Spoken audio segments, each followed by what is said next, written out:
Hey guys, Mike the Viking here, back for yet another Rust update video.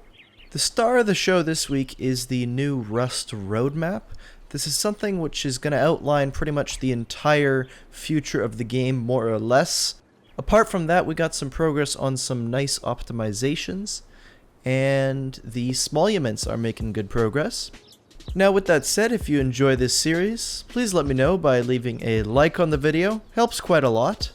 The first thing we're taking a look at is the new Rust roadmap. You can find it on Rust's main website, I'll link it in the description. You can go to roadmap, it's now right at the top, and here you can see basically the future plans for the game all wonderfully laid out. Now of course the devs say not all of this is written in stone, some things may change, none of this is guaranteed to be complete or anything, it just gives you a rough idea. Now there's a lot in here, so it's hard to go through the whole thing, but you can see here it sounds like they plan to get out of early access by 2018, which is cool. Sounds like their main focus for now is going to be making the game easier to understand for new players, so the learning curve of the game, just making it more professional. But there are lots and lots of goodies. You can see in the later tab, so this is 2018 plus, there's very big discussion about vehicles, there's potential for boats, rideable animals, a cart like a minecart system if I imagine correctly, vehicles like cars, even a hot air balloon, which is pretty darn nifty. There's talk of a cargo ship event, a Chinook event. Anyway, it's all super exciting. I highly suggest you just take a few minutes out of your day, give it a read. It's really worth checking out. One thing to note is that performance and optimization is not in the roadmap. This is simply because that's not something really you can put to be completed by a specific date. When do you define that you've fully optimized a game? You really can't. So basically they're saying optimization is something they'll always be focusing on. They've made some changes to the recoil again. Now, this is still only on the MP5 and the LR. They made it so that controlling bursts is a little bit easier. The horizontal recoil will not kick in until the 4th or 5th shot. You can see, actually the LR is mostly vertical recoil and slightly shifts up. That's pretty easy to control, actually. That's a very nice gun. The MP5, however, you'll see, it does shift a lot to the left and up, but it's still only after a few shots. So you can do your little 2 and 3 round bursts pretty easily. Now, am I a huge fan of this whole new system? Honestly, I'm not too sure. Like, people don't agree, but I think aim cone was fine. It just needed tweaking, but that's just me. And with that said, I think either system would probably work. They just would need tweaking no matter what.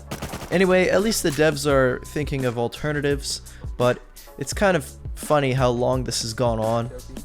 They've made some changes to the flashlight. You'll see that now it emits this very, very bright light, and it's hard to see exactly where the target is located. You know, it's a lot trickier to shoot someone in the head with that bright of a light source. So if you have this at nighttime, you'll have a bit of an advantage. If I die, it's your fault. The laser sight does the exact same thing. Now from a distance you won't see this brightness, so you don't have a huge disadvantage. You know, people won't be able to see you from a mile away. This is only when you're really close up. They've also reduced the cost for the searchlight. This thing's now only 500 wood and 200 frags, making it pretty cheap to get. They also added the super bright light beam, similar to the flashlight, although it's a heck of a lot brighter. They're kind of hoping more and more people use these things. Honestly, I think they're great, but I would personally increase the throw on them. They're just, you can't see far away enough. It's still sweet though. I would just kind of buff them a little bit more. If they wanted to go crazy, adding like an automatic module so that the searchlight automatically snaps to anybody running around, that would be really, really cool. The searchlight on the helicopter does the same thing as well, so they've kind of done a lot of stuff just for nighttime action. I guess they want to make it a little bit more interesting. They've reduced the cost on several early game items. The stone pick now only costing 200 wood and 100 stone. Bone armor now only requires 1 rope instead of 2. The cost for all of the hide clothing types has been cut in half, so a hide poncho is only 50 leather, hide pants 20 leather. Hopefully this will make the early game struggle just a little bit easier. Unfortunately, Bradley is not ready for this week's update. As cool as the thing looks, they still had to rework the pathfinding process. Sounds like the new one is a lot better. Next up, Andre is making some progress on optimization, something called garbage collection, which was causing a heck of a lot of stuttering issues. You would get these random freezes, and even I was experiencing them. So I've been running around in like basey areas, trying to cause the stutters, and I actually have noticed an improvement, I think. I haven't been getting as severe stutters. I would say they're still there, but not as bad. You can still make them happen if you fly super duper far away, like as an admin, and it's loading up a whole new area with all new bases. Previously, this would drop down to like 20 FPS. There you go, there was a little stutter there. Not too bad. Overall FPS in the game still needs work, and I would say optimization in general needs a lot of work, but this is great progress nonetheless. Paul continues work on the AI system. Sounds like he's crushing as many bugs as possible, making sure the server performance is as good as it can be. I'm excited. Take your time on that because once that's in, I'll be very happy. Vincent is going right to work with the new smallunments concept. He is working on a gas station himself, you can see it here. There's some cool looking barricades and sandbags and stuff on the outside. Apparently there's going to be an underground section with some hidden stuff. You can also get onto the roof. I'm definitely excited for all the smallunments. Definitely going to make the world a little bit more interesting to look at, more to do. Damien is also working on the very interestingly named supermarket. Honestly, that whole name on the top is kind of stupid to me. Like, this is a game and you're making a thing that's going to make a 12-year-old giggle. Like, do we really need that? I don't know. The winter biome felt a little bit abandoned since the new grass update. So Damien went ahead and updated the textures for the winter biome.